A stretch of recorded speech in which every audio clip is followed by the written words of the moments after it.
বন্ধুরা সবাইকে নমস্কার, খুলুমখা। আগামী ৩ মে পর্যন্ত লকডাউন রয়েছে, কিন্তু তার মধ্যে নতুন নতুন কিছু নিয়মাবলী আসছে। আমাদেরও জীবনশৈলীর পরিবর্তন আসছে।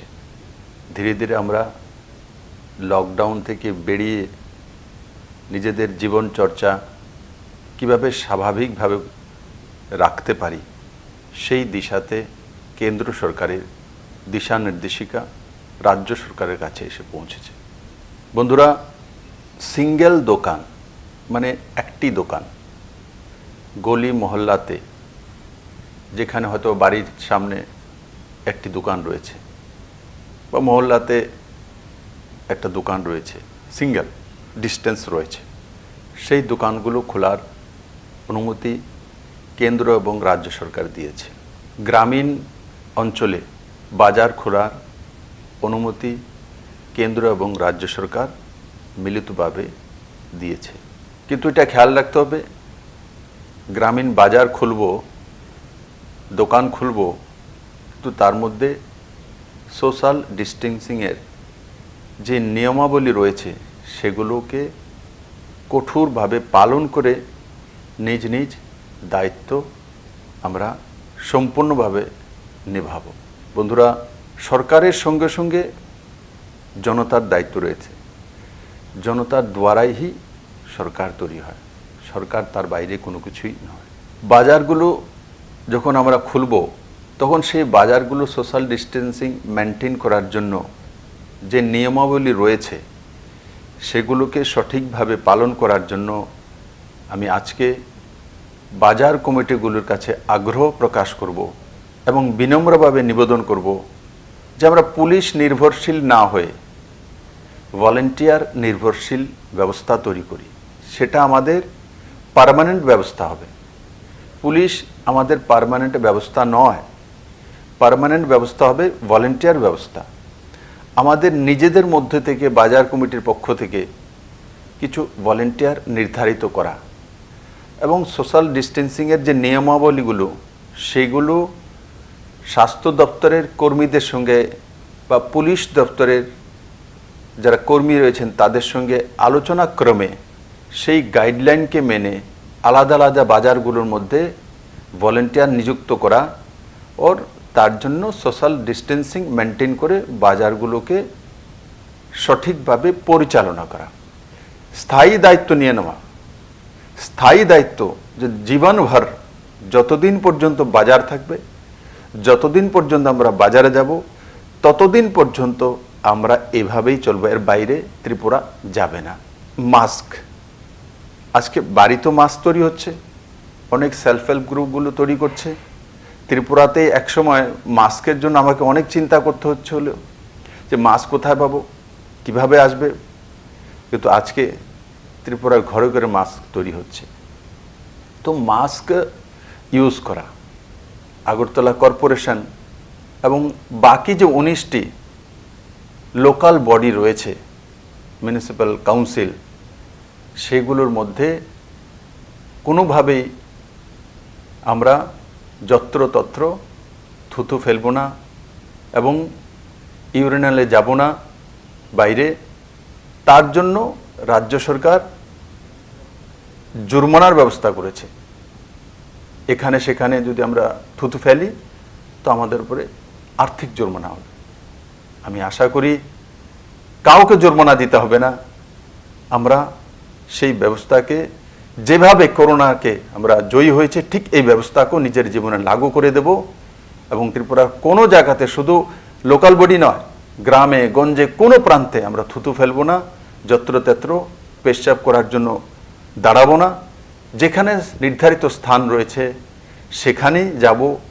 ও নিট অ্যান্ড ক্লিন থাকা, এগুলো আমাদের জীবনে যখন আসবে তো নিশ্চিত সেটা ত্রিপুরাবাসীর স্থায়ী লাভ হবে, অস্থায়ী নয়, স্থায়ী লাভ হবে। বন্ধুরা, আমরা আজ থেকে সিদ্ধান্ত করে নিই যে আমাদের বাড়ি আমাদের বাজার। আগে ভাবতাম বাড়িটা আমার, বাজারটা তো আমি যাব, চলে আসব, তারপর ওটা অন্যের। না, আজকে থেকে আমাদেরকে সিদ্ধান্ত করতে হবে, আমার বাড়ি আমার বাজার, আমাদের বাজার আমাদের পরিবার। এই বাক্যগুলো আমাদের সমাজ ব্যবস্থার মধ্যে এবং নিজের জীবনে আমরা লাগু করব। আর এগুলো লাগু করলে আপনি স্থায়ীভাবে ত্রিপুরাতে সুন্দর এক ব্যবস্থার উদাহরণ তৈরি হবে। বন্ধুরা, প্রত্যেকটি বাজারে থার্মাল স্ক্যানিং রাজ্য সরকার স্বাস্থ্য দপ্তরের মাধ্যমে তার ব্যবস্থা করবে। আর যেখানে তার ব্যবস্থা নেই, আমি আপনাদের কাছে বাজার কমিটির কাছে নিবেদন করব, পার্শ্ববর্তী যে অ্যাডমিনিস্ট্রেশনে যে অফিস বা অফিসার রয়েছেন সেই সংশ্লিষ্ট দপ্তরের তার সঙ্গে যোগাযোগ করা, আর তার সঙ্গে যোগাযোগ করে সেগুলোকে সঠিকভাবে সময়ের মধ্যে লাগু করা। বন্ধুরা, লকডাউন থেকে আমরা বেরোবো, তো আমরা আগে গিয়ে ত্রিপুরাকে কিভাবে নিয়ে যাব, কি আমাদের কাছে উপায় থাকবে? একটা উপায় তো থাকবে, তার ব্যবস্থা তো করতে হবে, আর সেটা সময়ের মধ্যে করতে হবে। সময় বলবান হয়, সময় পেরিয়ে গেলে আমরা চেষ্টা করলেও আমাদের ইকোনমিকে ধরে রাখতে পারবো না। বন্ধুরা, ত্রিপুরার সবচাইতে বড় ইনকাম যেটা হয় রাজ্য সরকারের বা রাজ্যবাসীর, সেটা হচ্ছে রাবার ইন্ডাস্ট্রি থেকে। বড় মাত্রার রাবার চাষি রয়েছে, ও প্রায় ১,৫০০ কোটি টাকা ত্রিপুরা সরকারের বাৎসরিক ইনকাম হয় রাবারের মাধ্যমে। এখন রাবার বাইরে বিক্রি হচ্ছে না, কারণ কি? এই ইন্ডাস্ট্রিগুলো হয়তোবা পাঞ্জাবে রয়েছে, তামিলনাড়ুতে রয়েছে, ওয়েস্ট বেঙ্গলে রয়েছে, মুম্বাইয়ের আশপাশে রয়েছে। তো এই ইন্ডাস্ট্রিগুলো বন্ধ হয়ে আছে, তার কারণে রাবারের চাহিদা নেই। তো রাবারের চাহিদা নেই, তো বিগত ২-২.৫ মাসে আমি দেখেছি যে ২৫০ কোটি টাকা ত্রিপুরার লোকসান হয়েছে। তাহলে ওই পয়সাটা ত্রিপুরা কোথা থেকে আনবে? যারা রাবার চাষি, সেটা রাবার শিট তৈরি করে হয়তো বাড়িতে রেখে দেবে, ৬ মাস পরে ৭ মাস পরে হয়তো বিক্রি করবে, বা যখনই রাবার ইন্ডাস্ট্রিগুলো যেখানে প্রয়োজন যাবে। কিন্তু এখন তো নয়। তাহলে সবচাইতে বড় ইনকাম যেটা আমাদের, সেটা যদি বন্ধ হয়, তার অল্টারনেটিভ কি? কোথা থেকে আনব? তার ব্যবস্থা কি রয়েছে? কিন্তু আপনাদের সহযোগিতা চাই। যে প্রাইমারি সেক্টরগুলো রয়েছে, রাজ্য সরকার প্রাইমারি সেক্টরগুলোর মধ্যে আগেই কাজ করা শুরু করেছে, কিন্তু কোনোটা ২০২৪ পর্যন্ত নির্ধারণ করেছিলাম, কোনোটা ২০২৩ পর্যন্ত করেছিলাম। এখন সেটাকে এগিয়ে নিয়ে আসতে হবে, আরও ১ বছর ২ বছর আগে সমাপ্তি করতে হবে। তার জন্য আপনাদের পূর্ণ সহযোগিতা চাই। প্রাইমারি সেক্টরগুলো কি আছে? যেমন পোলট্রিতে স্বয়ংসম্পূর্ণ করা, তার মধ্যে সময় লাগে না, ৬ মাসের মধ্যে আমরা এগুলোকে এস্টাবলিশ করতে পারি। রাজ্য সরকার আগে থেকে তার মধ্যে স্কিম নিয়ে রেখেছে। ৫০ কোটি টাকার উপরে ডিম কেনার জন্য বাইরের রাজ্যেতে ত্রিপুরার পয়সা চলে যায়, সেটাকে রোখা। যারা এই পোলট্রির বিজনেসের মধ্যে রয়েছেন, আমি ভাই বন্ধুদের বোনেদের বলবো, আপনারা দ্বিগুণা নিজেদের বিজনেস তৈরি করুন, তার জন্য লোন নিন।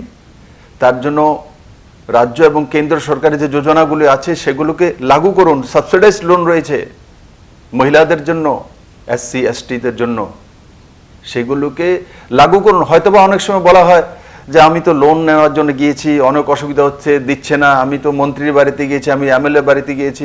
বন্ধু, যেখানে কঠিনাই আছে, কঠিন বিষয় আছে, সেখানেই সাকসেসফুল আছে। সহজতর ব্যবস্থার মধ্যে সাকসেস নেই। সাকসেস যেখানে কঠিনাই আসে, তারপরেই সাকসেস আসে।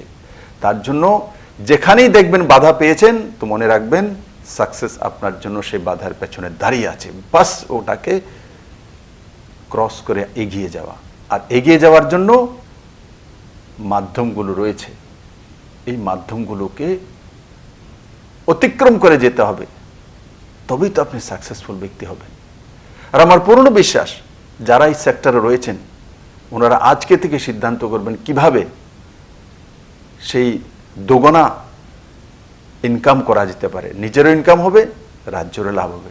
আর যারা এই সেক্টরে নেই, চিন্তা ভাবনা করছেন, আমি তাদেরকে বলবো লোন নিয়ে সেই ব্যবস্থার মধ্যে অতি সত্বর ঢুকুন, অতি সত্বর চলে আসুন।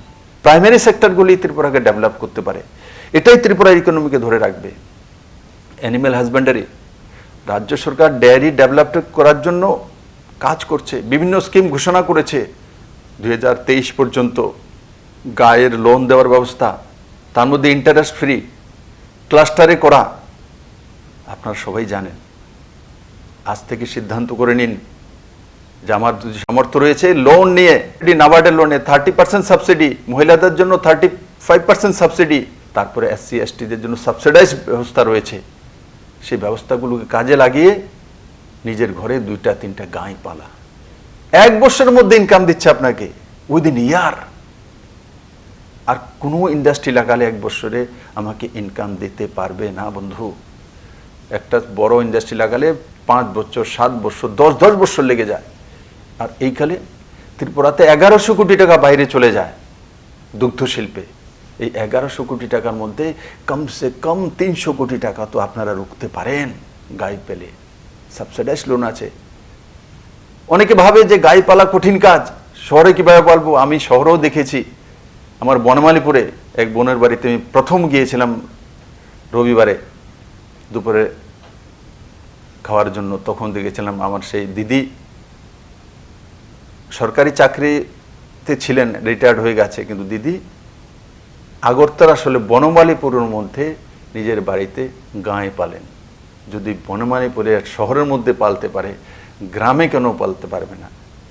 আমি বলবো সিভিলাইজেশন হচ্ছে গাই, গোবর, আর এগুলো আমাদের ব্যবস্থার সঙ্গে আজকে নয়, মানে প্রাচীন কাল থেকে আমরা বাড়িঘর গ্রামের মধ্যে, আমি মাকে দেখেছি সকালবেলা উঠে গোবর দিয়ে বাড়িকে শুদ্ধ করা। তো এগুলো আমাদের ব্যবস্থার মধ্যে রয়েছে। তারপর ধূপধনা দেওয়ার জন্য গোবরের, শুকনো গোবরের সেগুলোকে ইউজ করা হতো। তাই বন্ধুরা, কমসে কম নিজের বাড়িতে 1টা বা 2টা গাই পালা, তুরন্ত সিদ্ধান্ত করা, আর নিয়ে আসা বাজার থেকে, যেখান থেকে সংগ্রহ করা যেতে পারে তার ব্যবস্থা করা। এটা তাড়াতাড়ি ত্রিপুরা ইকোনমিকে ডেভেলপ করবে। কারণ করোনার এই যে আর্থিক বিপর্যয়ের পর ত্রিপুরাকে উঠাতে গেলে এই সেক্টরগুলোর মধ্যে আপনাদেরকে আসতে হবে।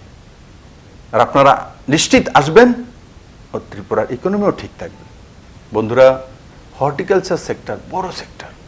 ত্রিপুরাতে কমলা লেবু হয়, ত্রিপুরাতে কাঁঠাল হয়, তার সঙ্গে সঙ্গে বড় মাত্রায় কুইন এবং কিউ আনারস হয়, আর বাকি কাজু রয়েছে, আর অন্যান্য ফল ত্রিপুরাতে বিভিন্ন ডিস্ট্রিক্টে দেখা যায়। রাজ্য সরকার এবং কেন্দ্র সরকার ক্লাস্টার অনুসারে 1 ডিস্ট্রিক্ট 1 ফ্রুটস, 1 ডিস্ট্রিক্ট 1 ক্রপ কেন্দ্র সরকার সিদ্ধান্ত করেছে। রাজ্য সরকারও সিদ্ধান্ত করছে ব্লক ওয়াইজ এই কাজগুলো করবে। আমি আপনাদেরকে নিবেদন করব, আমাদের কিল্লাতে, জম্পহিলে, শ্রীনগরে যেখানেই কমলা লেবুর খেতি রয়েছে সেখানে দুগুণা কিভাবে করতে পারি। এমনিতেও এই সরকার আসার পরে সেটা 1.5 গুণার উপরে হয়েছে। এখন 1.5 গুণাতে সন্তুষ্ট নয়, 2 গুণা করতে হবে, 3 গুণা করতে হবে। তার জন্য কি কি করতে হবে, সেই খেতির মধ্যে কোন সময় চুন দিতে হবে যার কারণে কমলা লেবু মিষ্টি হয়, আর সেগুলোকে কিভাবে 3 গুণা ইনকাম করার জন্য 3 গুণা ফল নিয়ে আসা, কি কি করতে হবে, এগ্রিকালচার ডিপার্টমেন্টের সঙ্গে আলোচনা করে সেই দিশাতে কাজ করা। আমি ডিপার্টমেন্টকে দিশা নির্দেশ দেব যে আপনাদেরকে সহযোগিতা করার জন্য। তো তার জন্য কাঁঠাল কিভাবে 3 গুণা করা যেতে পারে, আম কিভাবে বাড়ানো যেতে পারে, 2 বছরের যেই চারা গাছগুলোতে আম চলে আসে তার বীজ কিভাবে লাগানো, তার ব্যবস্থা করা, এই দিশাতেও বড় মাত্রায় আমাদের কাজ করতে হবে। কলা কিভাবে 3 গুণা করতে পারি সেই দিশাতে কাজ করতে হবে। কারণ প্রত্যেক ব্যক্তি যদি ফলাহার দিনে একবারও সেবন করেন তাতে তার শারীরিক লাভ হয়। মাননীয় প্রধানমন্ত্রী আজকে মন কি বাতে বলছিলেন যে বাজার থেকে যদি আমরা ফল নেই গ্রামের মধ্যে। তো লোক বলে ফল কেন কিনছো, বাড়িতে কি অসুস্থ আছে? তার মানে যখন অসুস্থ হই তখন বাড়িতে ফল নিয়ে যায়, মানে তাকে সুস্থ করে তোলার জন্য। আর সবসময় যদি ফল খাই তাহলে কোনো সময় অসুস্থ হব না, বা তার থেকে রক্ষা পাওয়ার একটা ব্যবস্থা থাকবে।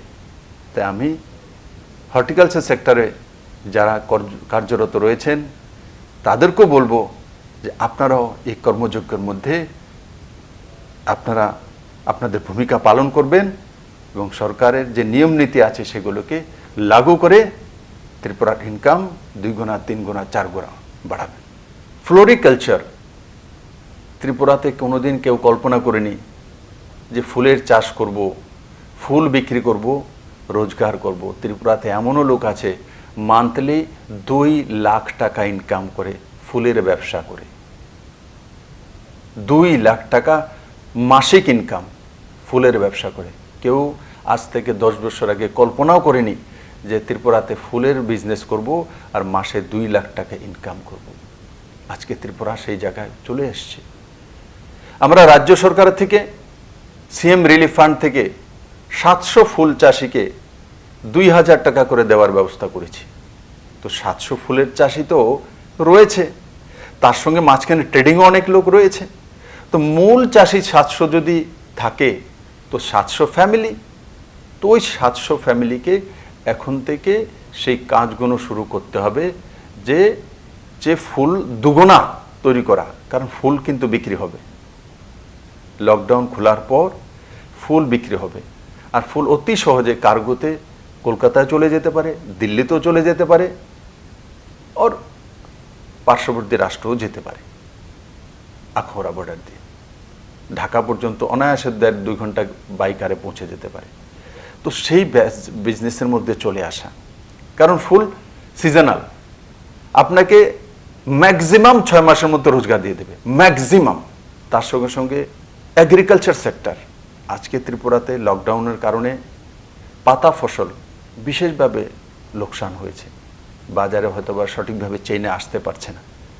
রাজ্য সরকারের নজর রয়েছে, তার মধ্যে কাজও করছে, সাহায্যের হাতও বাড়িয়েছে, কিন্তু সম্পূর্ণ একদম সঠিক হয়ে গেছে, পারফেক্ট হয়ে গেছে এটা আমি বলবো না। যখন ডিজাস্টার হয়, যখন ক্রাইসিস হয়, তা আমরা যখন বলি ডিজাস্টার হয়েছে, আমরা যখন বলি ক্রাইসিস হয়েছে, তখন আশা কিভাবে করব ডিজাস্টার আর ক্রাইসিসে 100% হবে। আমার কিছু কিছু বন্ধু মিত্র বিভিন্ন জায়গাতে পত্রপত্রিকায় আমি দেখি যে এটা সঠিক হচ্ছে না, ওটা সঠিক হচ্ছে না। বন্ধুরা, আপনিও জানেন ডিজাস্টার চলছে, ডিজাস্টারে সব কিছু সঠিক হয় না, ক্রাইসিসে সব কিছু সঠিক হয় না, সময় আমাদের সঙ্গে নেই। তার জন্য এই সময়কে হারিয়ে এগিয়ে যেতে হবে, তার জন্য সবার সহযোগিতা চাই। এখন আলোচনা না করে, সমালোচনা না করে কিভাবে ওই ডিজাস্টার থেকে বেরিয়ে আসবো তার রাস্তা তৈরি করা, রাজ্য এবং কেন্দ্রীয় সরকার মিলে সেই দিশা তৈরি করছে। আর আমি গর্বিত ত্রিপুরা রাজ্যবাসী লগভগ 100% সেটা পালন করছে। বন্ধুরা, আমাদের যে প্রাইমারি সেক্টর, তার মধ্যে একটা বড় সেক্টর ফিশারি সেক্টর। ত্রিপুরাতে মাছের ব্যবসা করে এমন বহু লোক রয়েছে, তার মধ্যে একটা বড় অংশ জনজাতি রয়েছে। অন্ধ্রপ্রদেশ মাছের ব্যবসা করে বড় বড় ব্যবসায়ী রয়েছেন। আমাদের এখানে অন্ধ্রের মাছ আসে, কিন্তু আমাদের এখানে বিশেষ করে গোমতী জেলাতে ফিঙ্গারলিং ফিশ সিড বড় মাত্রায় হয়, যেটাকে ফিশ সিড মানে মাছের যে রেনু যেটাকে বলে। তো সেটা অন্ধ্রপ্রদেশ প্রতি বছর 150 কোটি টাকার রেনু অন্য রাজ্যের থেকে নিয়ে যায়, ওয়েস্ট বেঙ্গলের কাছ থেকে নিয়ে যায়। অন্ধ্রপ্রদেশের মৎস্য ব্যবসায়ীরা এসেছিলেন, যারা রিসার্চ করছেন, ত্রিপুরা সরকারের সঙ্গে কথা বলেছে, আমার সঙ্গে মিটিং হয়েছে। ওনারা ত্রিপুরার থেকে সেই রেনু নেওয়ার জন্য তৈরি আছেন। যারা মৎস্য ব্যবসায়ী ওনারা অবগত আছেন যে এই বিষয়ে আলোচনা হয়েছে, দিশানির্দেশিকা গিয়েছে।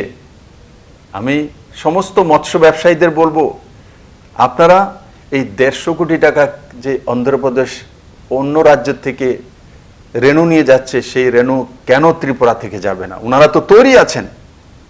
আপনারা ফিশারি ডিপার্টমেন্টের সঙ্গে যোগাযোগ করেছেন, কিন্তু এখন যোগাযোগ করা না, কার্যান্বিত করা আপনাদের দায়িত্ব। যান, আপনারা যেখানে রেণু চাষ করছেন 4 টাইম কিভাবে হতে পারে, 5 টাইম কিভাবে হতে পারে, 6 টাইম কিভাবে, 10 টাইম কিভাবে হতে পারে, সেই দিশাতে কাজ করুন। রাজ্য সরকার সাহায্য করবে, ফিশারি ডিপার্টমেন্ট সাহায্য করবে। আর সাহায্য যদি কোনো অফিসার করতে নাও চায় তো বলুন মুখ্যমন্ত্রী বলেছে, তার জন্য তার উপরে দবাব ডালুন, প্রেসার করুন। আপনাকে রেণু অন্ধ্রপ্রদেশে পাঠাতে হবে। এই বছরে 150 কোটি না হোক 50 কোটি শুরুয়াত তো করুন। আপনারা পারবেন, আপনাদের মধ্যে সেই মানসিকতা রয়েছে।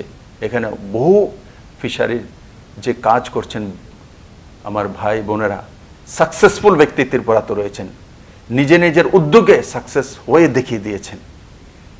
আমি এমন 2-1টি জায়গায় গিয়েছি এবং প্রত্যক্ষ করেছি যে ওনারা কিভাবে একে অনেক ভেতরে যে প্রত্যন্ত অঞ্চলে সেই ফিশারি ব্যবস্থা করে, হেসারি করে, পোলট্রি করে নিজেকে সাকসেসফুল বিজনেসম্যানে পরিণত করেছেন।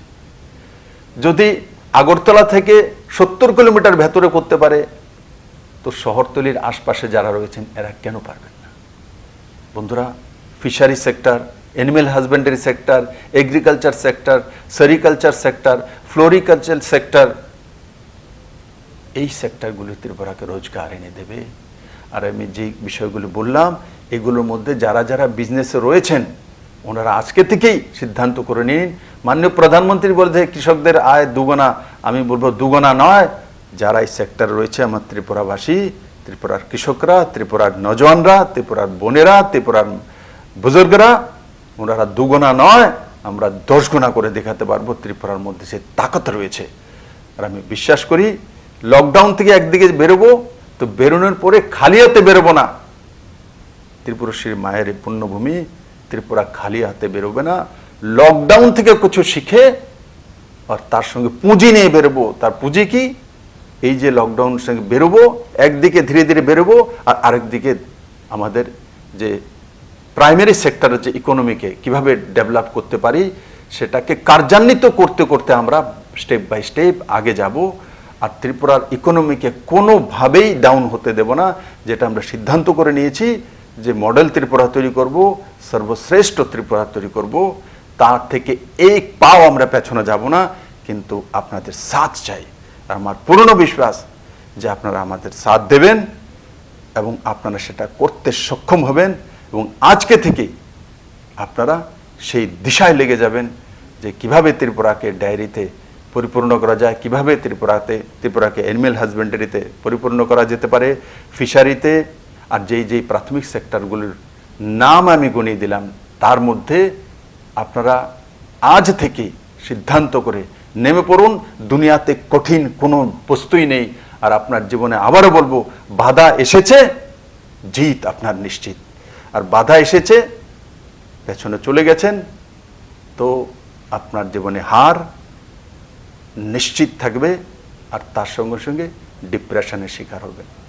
বাধা এসেছে তো বাধাকে কিভাবে জয় করতে হয় সেটা ত্রিপুরাবাসী জানে এবং প্রমাণিত করেছে এই ত্রিপুরাবাসী যে ত্রিপুরাকে করোনা মুক্ত করেছে। সরকার করেছে এমন নয়, সরকার তো আপনাদের মাধ্যমে। আপনারা লকডাউন সঠিকভাবে পালন করেছেন। ত্রিপুরা একমাত্র রাজ্য ভারতবর্ষের মধ্যে যেখানে জানুয়ারি থেকেই আমরা এয়ারপোর্টে স্ক্যানিং শুরু করেছিলাম এবং তার সঙ্গে সঙ্গে সবার আগে ত্রিপুরা একমাত্র রাজ্য যেখানে 144 লাগু হয়েছে। লকডাউন 24 তারিখ যখন মাননীয় প্রধানমন্ত্রী দেশভর ঘোষণা করেছেন তো 23 তারিখ ত্রিপুরাতে লকডাউন 2টা থেকে শুরু হয়ে গেছে। এই সবগুলো কাজ ত্রিপুরাবাসী, ত্রিপুরা সরকারের সাথ দিয়েছে। তার জন্য আমরা করোনা থেকে বেরিয়ে এসেছি। কিন্তু খালি হাতে বেরোবো না বন্ধু, হাতে আর্থিক উপার্জন চাই। খালি হাতে বেরোবো না, হাত বন্ধ করে ত্রিপুরাবাসী বেরোবে, 2 হাত ভরে নিয়ে আসবে। আর যেটা সিদ্ধান্ত করেছিলাম 2023-24 পর্যন্ত করব, সেটা 2022-এর ভিত্তিতে আমরা কমপ্লিট করব। সাথ আপনাদের চাই। আর তার সঙ্গে সঙ্গে বন্ধুরা, আজকে অক্ষয় তৃতীয়া রয়েছে, কিন্তু অক্ষয় তৃতীয়ার মধ্যে হাজারো লোক মন্দিরে যান, পূজা অর্চনা করেন, কিন্তু লকডাউনের কারণে যেতে পারেননি। আমি সবাইকে ত্রিপুরা সরকারের পক্ষ থেকে, আমার ব্যক্তিগত পক্ষ থেকে শুভেচ্ছা জানাই। আর অক্ষয় তৃতীয়ার এই পবিত্র দিনে যাতে আমাদের ত্রিপুরার মধ্যে এই করোনা মুক্তির যে আন্দোলন আমরা জয়ী হয়েছি সেটা যাতে ক্রমবর্ধমান থাকে সেটাই আমি প্রার্থনা করব। আর তার সঙ্গে সঙ্গে পবিত্র ঈদের সামনে আগে রোজা হয়, আপনারা রোজা করছেন, আমি অত্যন্ত খুশি। আমি দেখেছি আমার মুসলিম ভাইয়েরা যে রোজা করছেন, তো ইফতার যখন করছেন তো সোশ্যাল ডিস্টেন্সিং মেনটেন করে, বেহতরিন উদাহরণ। আমি আপনাদেরকে অনেক অনেক ধন্যবাদ জানাবো, শুভেচ্ছা জানাবো যে আপনারা সুখে থাকুন, ভালো থাকুন, সুস্থ থাকুন, সেফ থাকুন, সোশ্যাল ডিস্টেন্সিং মেনটেন করে চলুন। কেন্দ্র এবং রাজ্য সরকারের যেই নিয়ম কানুনগুলো আছে সেগুলো সঠিকভাবে পালন করুন। আর প্রাইমারি সেক্টরকে আমরা সবার আগে নিয়ে যাব, সবাই একসঙ্গে কাজ করব এবং সাকসেস নিশ্চিত আসবে। সবাইকে অনেক অনেক ধন্যবাদ। জয় হিন্দ।